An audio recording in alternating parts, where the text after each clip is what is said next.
Introduction. Political economy belongs to the category of the social sciences. It studies the laws of the social production and distribution of material wealth at the various stages of development of human society. The basis of the life of society is material production. In order to live, people must have food, clothing, and other material means of life. In order to have these, people must produce them, they must work. Men produce the material means of life, i.e., carry on their struggle with nature, not as isolated individuals but together in groups and societies. Consequently, production is always and under all circumstances social production, and labor is an activity of social man. The process of producing material wealth presupposes the following factors. 1. Human labor. 2. The subject of labor. And 3. The means of labor. Labor is a purposive activity of the human being in the process of which he transforms and adapts natural objects so as to satisfy his own requirements. Labor is a natural necessity, an indispensable condition for man's existence. Without labor, human life itself would be impossible. Everything to which man's labor is directed is a subject of labor. Subjects of labor may be directly provided by nature, as, for example, wood which is cut in the forest, or ore which is extracted from the bowels of the earth. Subjects of labor which have previously been subjected to the action of labor, e.g., ore in a metal works, cotton in a spinning mill, yarn in a weaving mill, are called raw materials. Means of labor consist of all those things with the aid of which man acts upon the subject of his labor and transforms it. To the category of means of labor belong, first and foremost, the instruments of production, together with land, buildings used for production purposes, roads, canals, storehouses, etc. The determining role among the means of labor is played by the instruments of production. These comprise the various kinds of tools which man uses in his working activity, beginning with the crude stone implements of primitive man and ending with modern machinery. The level of development of the instruments of production provides the criterion of society's mastery over nature, the criterion of the development of production. Economic epochs are distinguished one from another not by what is produced but by how material wealth is produced, with what instruments of production. The subjects of labor and the means of labor constitute the means of production. Means of production in themselves, not associated with labor power, can produce nothing. For the labor process, the process of producing material wealth, to begin, labor power must be united with the instruments of production. Labor power is man's ability to work, the sum total of the physical and spiritual forces of man, thanks to which he is able to produce material wealth. Labor power is the active element in production, which sets the means of production in motion. With the development of the instruments of production, man's ability to work also develops, his skill, habits of work, and production experience. The instruments of production, by means of which material wealth is produced, and the people who set these instruments in motion and accomplish the production of material values, thanks to the production experience and habits of work which they possess, constitute the productive forces of society. The working masses are the basic productive force of human society in all stages of its development. The productive forces reflect the relationship of people to the objects and forces of nature used for the production of material wealth. In production, however, men act not only upon nature but also upon each other. They produce only by cooperating in a certain way and mutually exchanging their activities. In order to produce, they enter into definite connections and relations with one another, and only within these social connections and relations does their action on nature, does production take place. Marx, Wage Labor and Capital, Marx and Engels, Selected Works, 1950, English edition, Vol. I. p. 83. The definite social connections and relations formed between people in the process of the production of material wealth constitute production relations. Production relations include a. Forms of ownership of the means of production, b. The position of the various social groups in production which result from this, and their mutual relations, c. The forms of distribution of products that follow from the ownership of the means of production and people's position in production. The character of production relations depends on who owns the means of production, land, woods, waters, subsoil, raw materials, instruments of production, buildings used for production, means of communication and transport, etc. Whether they are the property of particular persons, social groups, or classes, which use these means of production in order to exploit the working people, or whether they are the property of society, whose aim is the satisfaction of the material and cultural requirements of the masses of the people of society as a whole. The state of production relations shows how the means of production are distributed among the members of society and, consequently, how the material wealth produced by people is distributed. Thus, the determining feature, the basis of production relations, is one or another form of property in the means of production. The relations of production determine also corresponding relations of distribution. Distribution is the connecting link between production and consumption. The products which are produced in society serve either productive or personal consumption. Productive consumption means the use of means of production to create material wealth. Personal consumption means the satisfaction of man's requirements in food, clothing, shelter, etc. The distribution of the objects of personal consumption which are produced depends on the distribution of the means of production. In capitalist society, the means of production belong to the capitalists, and in consequence the products of labor also belong to the capitalists. The workers are deprived of means of production and, so as not to die of hunger, are obliged to work for the capitalists, who appropriate the products of their labor. In socialist society, the means of production are public property. In consequence, the products of labor belong to the working people themselves. In those social formations in which commodity production exists, the distribution of material wealth takes place through exchange of commodities. Production, distribution, exchange, and consumption constitute a unity, in which the determining role is played by production. The particular forms of distribution, exchange, and consumption so determined exert in their turn a reciprocal influence upon production, either facilitating its development or hindering it. The sum total of the relations of production constitutes the economic structure of society, the real foundation, on which rises a legal and political superstructure and to which correspond definite forms of social consciousness. Marx, Preface to a Contribution to the Critique of Political Economy. Marx and Engels, Selected Works, 1950, English edition, Vol I, page 329. Having come into existence, the superstructure exercises in its turn a reciprocal active influence on the basis, hastening or hindering the development of the latter. Production has a technical aspect and a social aspect. The technical aspect of production is studied by the natural and technical sciences, physics, chemistry, metallurgy, engineering, agronomy, and others. Political economy studies the social aspect of production, the social production, i.e., the economic relations between people. Political economy, wrote V.I. Lenin, is not at all concerned with production, but with the social relations between people in production, the social system of production. Lenin, Development of Capitalism in Russia, Works, Vol. 3, pp. 40-1. Political economy studies production relations in their interaction with the productive forces. The productive forces and the production relations as a unity constitute the mode of production.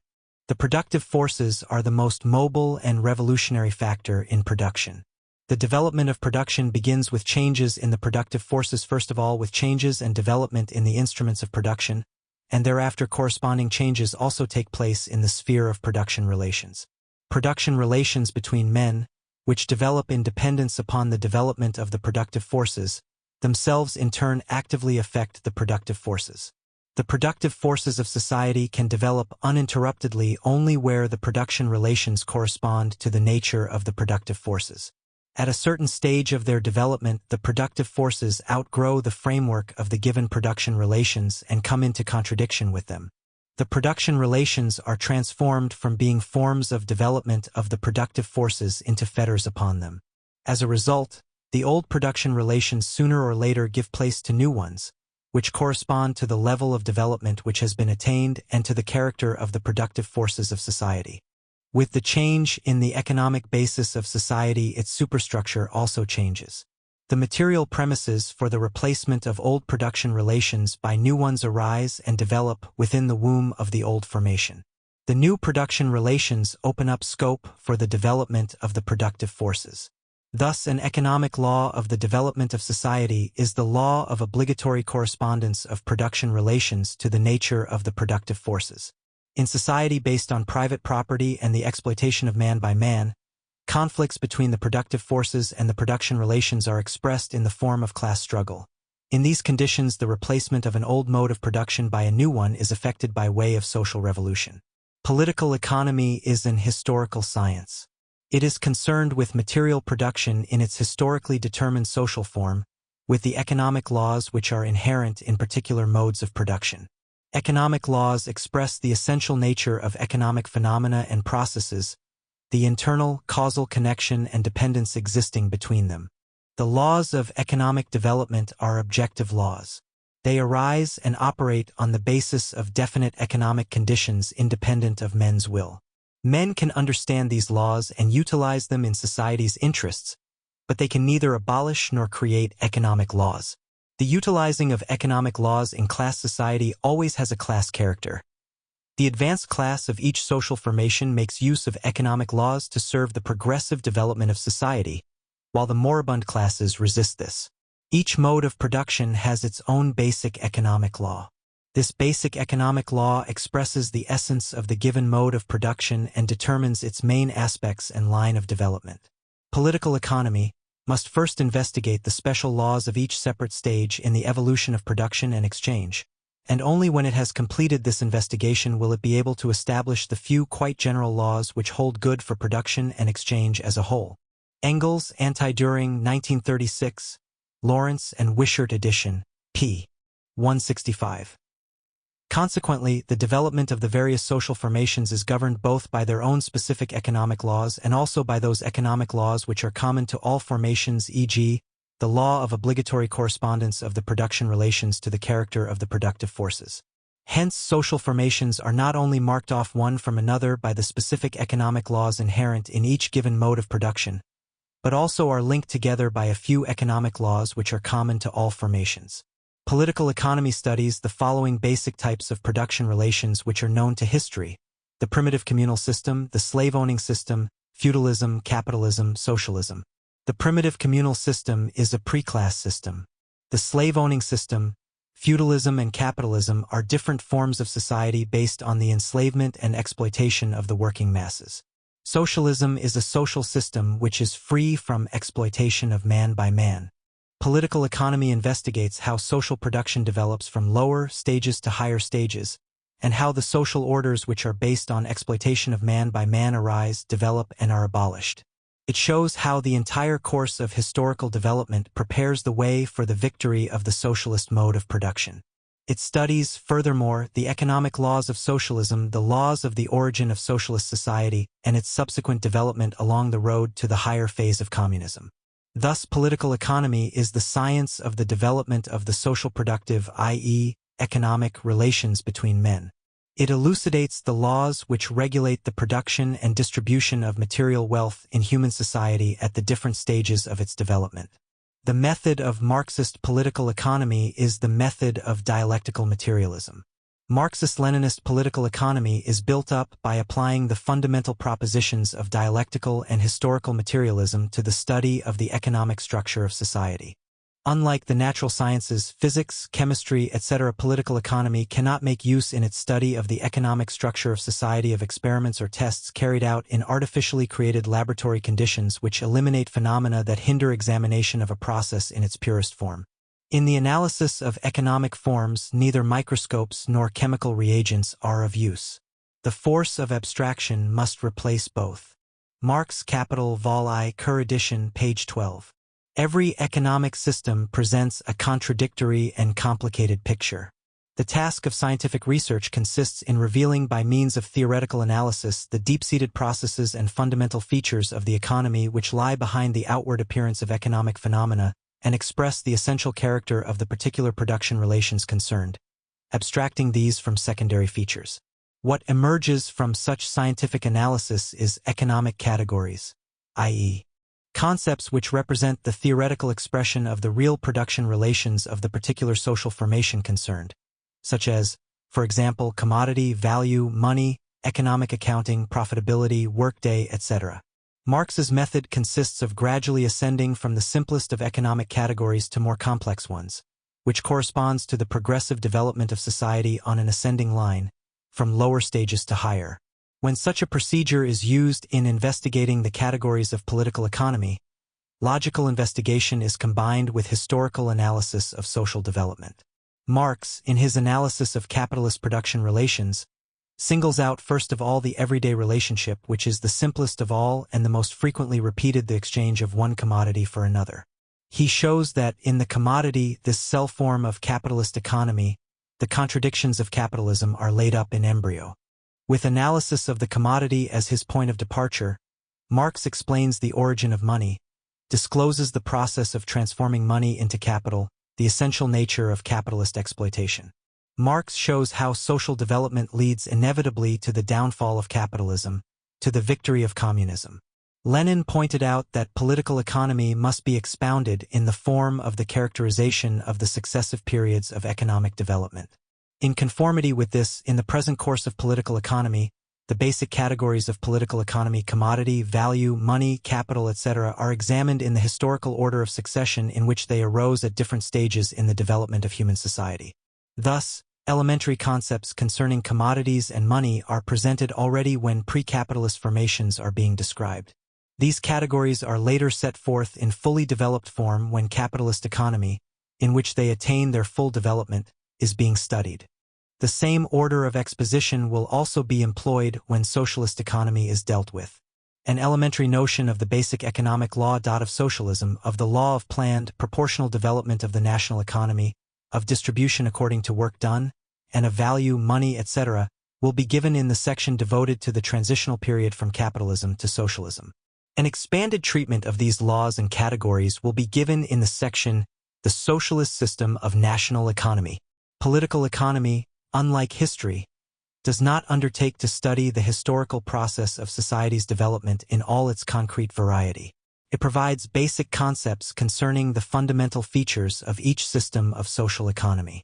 Besides political economy, there are also a number of other scientific disciplines which are concerned with the study of economic relations in the various branches of the national economy on the basis of the laws discovered by political economy, industrial economics, agricultural economics, etc.